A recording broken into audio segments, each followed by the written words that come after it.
15 minute का time frame आपके सामने ओपन है और हम सोल के प्राइस एक्शन को एनालाइज कर रहे हैं। जैसा कि आप देख सकते हैं चार्ट पर इंडिकेटर सेटअप भी ऐड है जिसमें आपको बहुत सारी ट्रेंड लाइंस नजर आ रही हैं। यहाँ पर आप देख सकते हैं प्राइस इस मूविंग एवरेज लाइन से नीचे थी। ये हमारे पास एक अप ट्रेंड लाइन है जो प्राइस को मुसलसल सपोर्ट फ्राहम कर रही है। प्राइस तकरीबन 2 बार इस ट्रेंड लाइन से टकराई है और इस ट्रेंड लाइन ने प्राइस को सपोर्ट फ्राहम की है। ताहम यहाँ पर जब तीसरी बार प्राइस इस ट्रेंड लाइन के पास आई तो ये ट्रेंड लाइन प्राइस को थाम नहीं सकी। प्राइस नीचे गिर गई और यहाँ पर इस इंडिकेटर ने बी का लेबल प्रिंट कर दिया। बी का मतलब ब्रेकआउट है। चूंकि आप देख सकते हैं कि ये ट्रेंड लाइन मुसलसल प्राइस को थाम रही थी, इसका मतलब था कि यहाँ इस ट्रेंड लाइन के आसपास कुछ बायर्स मौजूद थे जो प्राइस को नीचे गिरने नहीं दे रहे थे। लेकिन अब इस ब्रेक के बाद यहाँ पर जो बायर्स मौजूद थे वो मुकम्मल तौर पर नाकाम हो चुके हैं।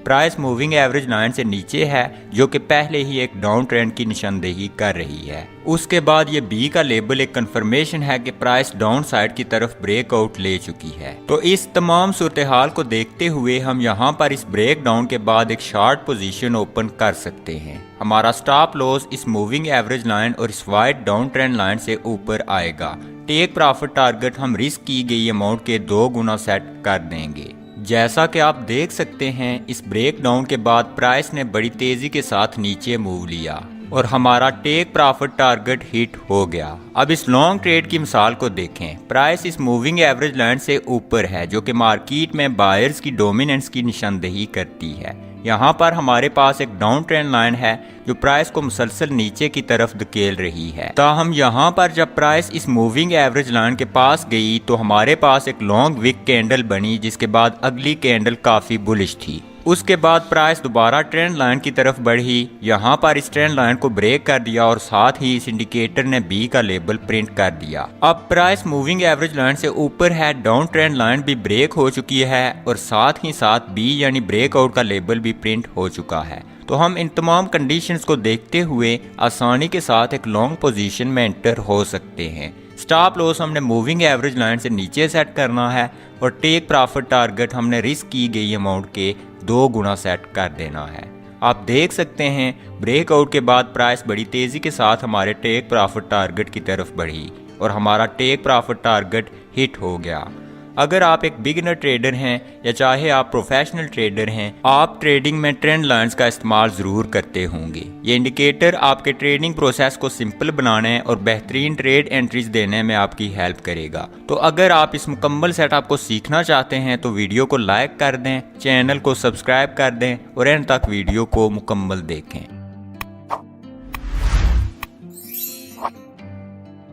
तो इंडिकेटर को चार्ट पर ऐड करने के लिए ट्रेडिंग व्यू की इंडिकेटर्स टैब में आ जाएं और सर्च बार में trend lines with breaks type कर दें।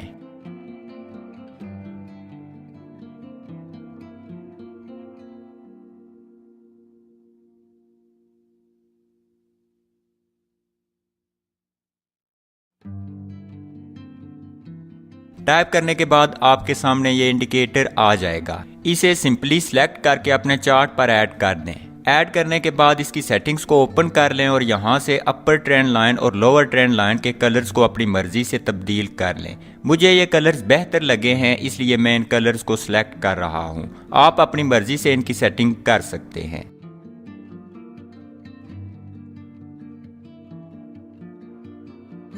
इनपुट सेक्शन में हमने किसी किस्म की कोई तब्दीली नहीं करनी। अब जैसा कि आप देख सकते हैं ये इंडिकेटर इस्तेमाल करने के लिहाज से काफ़ी आसान है। अप ट्रेंड लाइन प्राइस से नीचे होती है और एक अप ट्रेंड को इंडिकेट करती है, जबकि डाउन ट्रेंड लाइन प्राइस से ऊपर होती है और एक डाउन ट्रेंड को इंडिकेट कर रही होती है। इस इंडिकेटर से बाई या सेल का सिग्नल उस वक्त जनरेट होता है जब प्राइस अप ट्रेंड लाइन को नीचे की तरफ या डाउन ट्रेंड लाइन को ऊपर की तरफ ब्रेक कर देती है। अगर प्राइस डाउन ट्रेंड लाइन को ब्रेक करती है तो इंडिकेटर एक ग्रीन लेबल प्रिंट कर देता है जिस पर बी लिखा होता है। बी से मुराद ब्रेकआउट होता है। इसको देखते हुए आप एक लॉन्ग पोजीशन में एंटर हो सकते हैं। इसी तरह अगर प्राइस अप ट्रेंड लाइन को ब्रेक कर देती है तो एक रेड लेबल प्रिंट हो जाता है जिस पर बी लिखा होता है जिसका मतलब ब्रेकआउट है। इसको देखते हुए आप एक शॉर्ट पोजीशन में एंटर हो सकते हैं। ये आपके सामने LDO का 15 मिनट का चार्ट ओपन है। जैसा कि आप देख सकते हैं ये येलो लाइन यहाँ पर एक अप ट्रेंड लाइन है। प्राइस जब भी इसके पास आई है प्राइस में पुल बैक देखने को मिला है। यहाँ पर आकर प्राइस ने इस ट्रेंड लाइन को नीचे की तरफ ब्रेक कर दिया और साथ ही ब्रेक डाउन का लेबल भी प्रिंट हो गया। तो हम इसे देखते हुए एक शॉर्ट पोजीशन में एंटर हो सकते हैं। स्टॉप लॉस के लिए हमने रीसेंट स्विंग हाई की तरफ देखना है, उसके ऊपर हमने स्टॉप लॉस सेट कर देना है और टेक प्रॉफिट हमने रिस्क की गई अमाउंट के 2 गुना सेट कर देना है।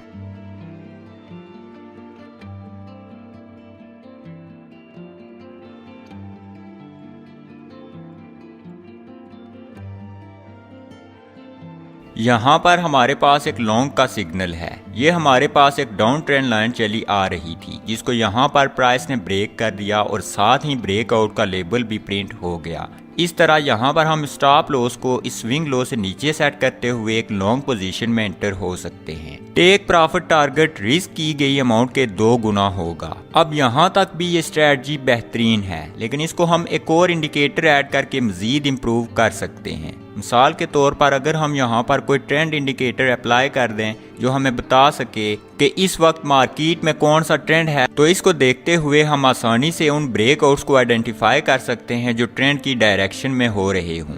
ऐसे ब्रेकआउट्स जो असल ट्रेंड की डायरेक्शन में हो रहे हों उनकी स्ट्रेंथ ज़्यादा होगी और इस तरह से बनने वाले सिग्नल्स की एक्यूरेसी भी काफ़ी हद तक सेटिस्फाइंग होगी। उसके बरअक्स ऐसे ब्रेकआउट्स जो ट्रेंड की डायरेक्शन में नहीं हैं हम उनको अवॉइड कर सकते हैं, जिससे हम अपने कैपिटल को महफूज बना सकते हैं। तो इंडिकेटर को ऐड करने के लिए सिंपली इंडिकेटर्स टैब में आ जाएं और सर्च बार में टीमा टाइप कर दें। ये triple exponential moving average indicator है, इसे सिलेक्ट कर लें और अपने चार्ट पर ऐड कर दें। ये आम एक्सपोनेंशियल मूविंग एवरेज की निस्बत 3 गुना तेज़ है, मतलब ये बहुत तेज़ी के साथ प्राइस के साथ रिएक्ट करती है और आम मूविंग एवरेज की निस्बत बहुत पहले ही ट्रेंड की डायरेक्शन को वाज़ेह कर देती है। अब इसकी सेटिंग को ओपन कर लें और यहाँ इनपुट टैब में लेंथ को 200 से तब्दील कर दें। उसके बाद स्टाइल सेक्शन में आकर इसके कलर की थिकनेस को भी बढ़ा दें। अब ये हमारे पास एक और कंफर्मेशन इंडिकेटर आ चुका है। इसकी हेल्प से हम किसी भी सिग्नल को क्रॉस चेक कर सकते हैं। अगर तो सिग्नल ट्रेंड की डायरेक्शन में है तो इस सिग्नल के प्रॉफिटेबल होने के इम्कानात बढ़ जाएंगे। मिसाल के तौर पर यहाँ पर इस प्राइस एक्शन पर गौर करें। प्राइस पहले मूविंग एवरेज लाइन से ऊपर थी जो कि अप ट्रेंड की निशानदेही करती है। यहाँ पर प्राइस ने मूविंग एवरेज की सपोर्ट को ब्रेक किया और इससे नीचे आ गई। साथ ही यहाँ पर हमारे पास एक ट्रेंड लाइन बनना शुरू हो गई। प्राइस वापस मूविंग एवरेज की तरफ गई लेकिन रिजेक्ट हो गई। साथ ही प्राइस ने ट्रेंड लाइन को भी ब्रेक कर दिया और दूसरे इंडिकेटर ने बी का लेबल प्रिंट कर दिया। तो इस तरह यह सिग्नल हर तरह से एक ट्रेडेबल सिग्नल है। अब इस सिग्नल पर गौर करें, कितना स्ट्रॉन्ग सिग्नल ये यहाँ पर बना है। यहाँ पर प्राइस ने मूविंग एवरेज को नीचे की तरफ ब्रेक किया, यहाँ पर पिन बार बनी और साथ ही इनगल्फिंग कैंडलस्टिक पैटर्न भी देखने को मिला। यहाँ पर ट्रेंड लाइन ब्रेक हुई और ब्रेकआउट का लेबल प्रिंट हो गया। हम यहाँ पर इंटर होंगे। स्टॉप लॉस हम इस पिन बार के नीचे रखेंगे और टारगेट रिस्क के 2 गुना।